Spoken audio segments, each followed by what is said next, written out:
మేము ఒక 1800 మిరప మొక్కలను నాటాము. 4 నుండి 5 నెలల వ్యవధిలో మేము 3 నుండి 4 సార్లు పంటను కోసాము. ప్రతి కోతలోనూ సుమారు 700 కిలోల మిరపకాయలు దిగుబడి వస్తున్నాయి. ఇంతకు ముందు మాకు ఆకులు ముడుచుకుపోవడం, లీఫ్ కర్లింగ్ మరియు పూత సరిగా రాకపోవడం వంటి సమస్యలు ఉండేవి. అయితే మేము ఈ సేంద్రియ ఉత్పత్తిని పిచికారీ చేయడం ప్రారంభించినప్పటి నుండి మిరపకాయలు ఇప్పుడు పొడవుగా పెరుగుతున్నాయి మరియు మొక్కల మొత్తం ఎదుగుదల చాలా అద్భుతంగా ఉంది.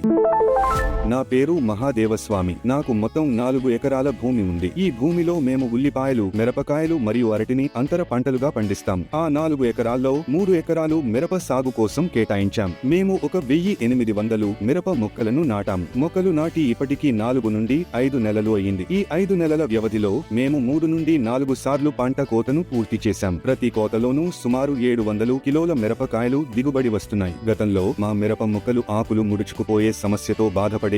అలాగే పూత కూడా సరిగా రావడం లేదు. ఆ సమయంలోనే నాకు ఫేస్బుక్ ద్వారా FL77 అనే ఎపికేఎస్ సేంద్రియ ఉత్పత్తుల గురించి సమాచారం తెలిసింది. ఆ పోస్ట్ లో పేర్కొన్న ప్రతినిధిని, ఒక మహిళను నేను సంప్రదించి వారితో మాట్లాడాను. ఈ ప్రత్యేకమైన ఉత్పత్తిని పిచికారీ చేసి చూడమని ఆమె నాకు సలహా ఇచ్చారు. ఒక ట్యాంకుకు 200 మిల్లీలీటర్ల చొప్పున ఆ ఉత్పత్తిని కలిపి పిచికారీ చేయమని ఆమె నాకు సూచించారు. ఇప్పటి వరకు నేను దీనిని 2 సార్లు పిచికారీ చేశాను. మొదట్లో నేను రసాయన పురుగు మందులపై ఆధారపడేవాడిని. అయితే ప్రస్తుతం నేను ఈ సేంద్రియ ఉత్పత్తిని ఉపయోగిస్తూ దాని పనితీరును పరిశీలిస్తున్నాను. ఈ సమయంలో నేను వేరే ఏ ఇతర పురుగు మందులను ఉపయోగించడం లేదు. విత్తనాలను ఒక నర్సరీకి అప్పగించి నేను స్వయంగా మొక్కలను, నారును సిద్ధం చేయించుకున్నాను. నర్సరీలో మొక్కలను పెంచడానికి నేను ఒక్కో మొక్కకు ₹1 చెల్లించాను. ఆ తర్వాత నర్సరీ నుండి ఆ మొక్కలను తిరిగి కొనుగోలు చేసి నా పొలంలో నాటడానికి ఒక్కో మొక్కకు ₹1.50 చొప్పున చెల్లించాను. ఈ ఉత్పత్తిని పిచికారీ చేసిన తర్వాత మిరప మొక్కలలో స్పష్టమైన మెరుగుదల కనిపిస్తోంది. ఇంతకు ముందు పూత రావడం సరిగా ఉండేది కాదు. అయితే